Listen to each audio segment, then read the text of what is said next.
Nos últimos dias, uma revelação feita pela jornalista Daniela Lima trouxe novas suspeitas sobre a atuação do ex-juiz e atual senador Sérgio Moro.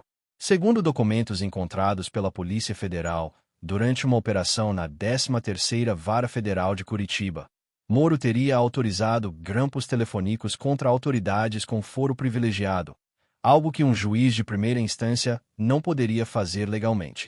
Esses registros, de acordo com Daniela Lima, ficaram ocultos por quase 2 décadas, o que levou a PF a trabalhar com a hipótese de crime continuado na condução das interceptações.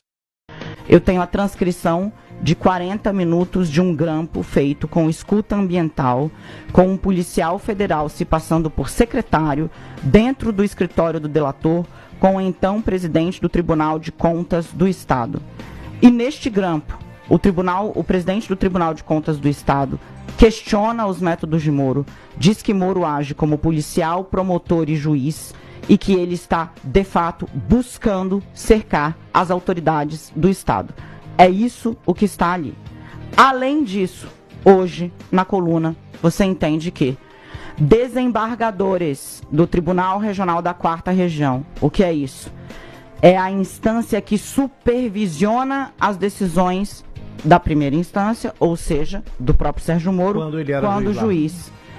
Desembargadores relatam terem sido filmados e, inclusive, de novo, em grampos produzidos por um outro delator, um advogado chamado Sérgio Costa, escuta, gravação em câmera colocada em gravata.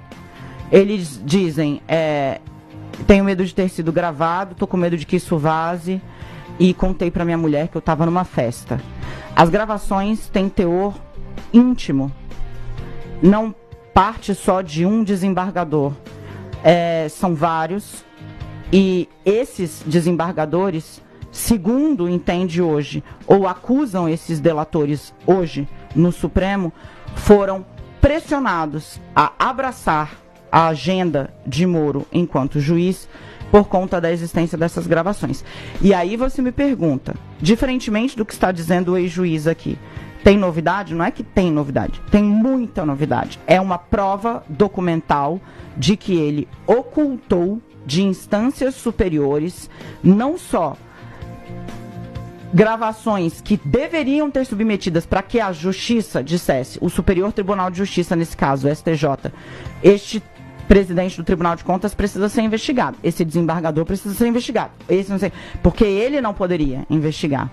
Mas... O federal encontrou pela primeira vez o registro integral de um grampo de 40 minutos feito por um então colaborador da 13ª Vara Federal de Curitiba, que agia por ordem de Sérgio Moro. Então, quando ele diz que não houve ordem judicial, não é verdade. Havia a ordem, inclusive houve uma ordem para tentar gravar novamente o então presidente do Tribunal de Contas do Estado. É a primeira vez que a prova documental da íntegra dessa gravação aparece.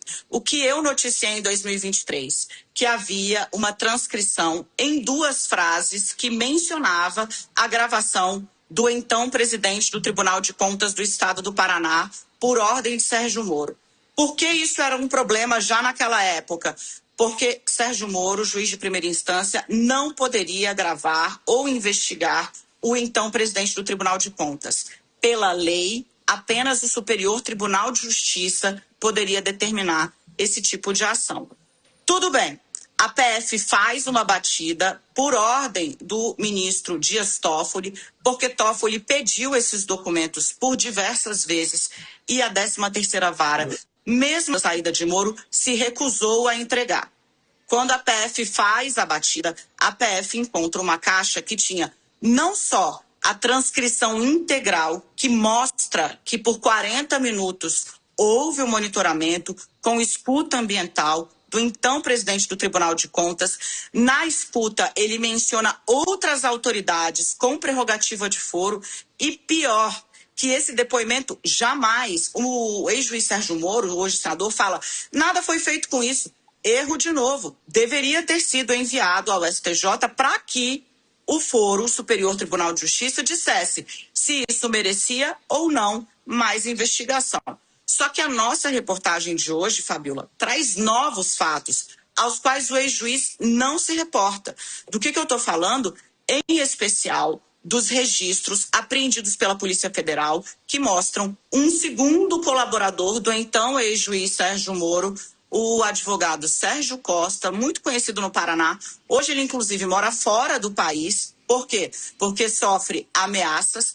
Esse advogado, também colaborando com o Moro, gravou desembargadores do Tribunal Regional Federal da 4ª Região, também entre 2004 e 2005. Os registros obtidos pela PF são do mesmo estilo do que eu reportei há 2 anos falando do presidente do TCE. São registros sintéticos que mostram os desembargadores gravados falando: as festas que nós fizemos foram gravadas e eu, temendo que elas vazem, afirmei, contei para minha esposa o que aconteceu. A PF hoje analisa um sem número de papéis, disquetes, porque a gente está falando em 2004 e 2005. Disquetes, documentos, CDs que tem as gravações. Mas vem por aí. Porque isso é um problema? Porque hoje os delatores da época que se insurgem contra Moro dizem no Supremo que ele utilizava esse material gravado e jamais remetido às autoridades competentes para chantagear essas autoridades, as quais ele monitorava e depois não remetia o monitoramento a quem deveria decidir se isso era investigável ou não. No caso dos desembargadores, a coisa fica ainda pior, porque seriam gravações de foro íntimo, ou seja, de momentos que não diziam respeito, neste caso, porque existem outros indícios de outras gravações, aí sim, de conteúdo que deveria ter sido remetido para apuração criminal ou não, tá? Mas neste caso de foro íntimo e que foram armazenadas na 13ª Vara, mas jamais submetidas ao crivo da autoridade competente.